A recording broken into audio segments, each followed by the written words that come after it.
Bu kadrlara diqqətlə baxın. Əslində bəlkə də ilin 365 günü gecə-gündüz onları yol qırağında dilənən yerdə görə bilərsiniz. Lakin məsələ budur ki, bəzi dönəmlər var ki, həmin dönəmdə onların xüsusilə ən qızğın sezonlarıdır desək, yanılmarıq. Həmin dönəmlərdən birindəyik. Yəni oruçluq ayı.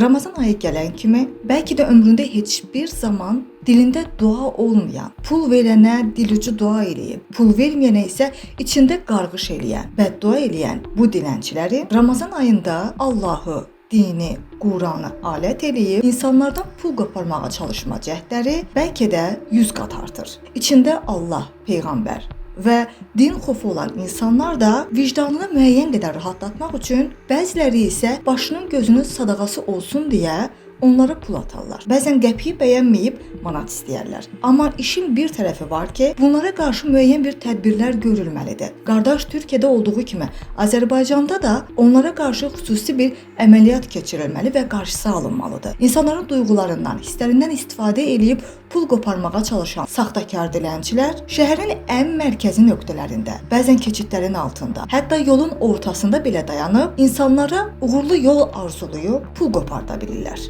Bu görüntülər heç də xoş deyil. Əllərində şəkili tutub Allah rızası üçün övladıma kömək eləyin deyənlər də az deyil. Dərman pulu yığan, övladının xəstəliyinə dilənməklə çarə çıxartmağa çalışan, kiminsə ağrıları ilə zarafat eləmək istəmirik. Amma məsələ burasındadır ki, çox zaman aparılan araşdırmalar zamanı müəyyən olunur ki, əllərində tutduqları həmin şəkildəki uşaq illərdir ölüb. Sadəcə həmin fotodan istifadə edib daha gerçəkçi görünməyə çalışmaq, qısaca maskalanmaq, xüsusilə də belə bir ayda utanc verici vəziyyətdir. Yaxşı olardı ki, qardaş Türkiyədə olduğu kimi bizdə də bunlara qarşı xüsusi bir ciddi tədbir görülsün. Tədbir görülsün ki, yoxsa dilənçilik biznesi ilə vəziyyət get-gedə daha da betər hədd alacaq.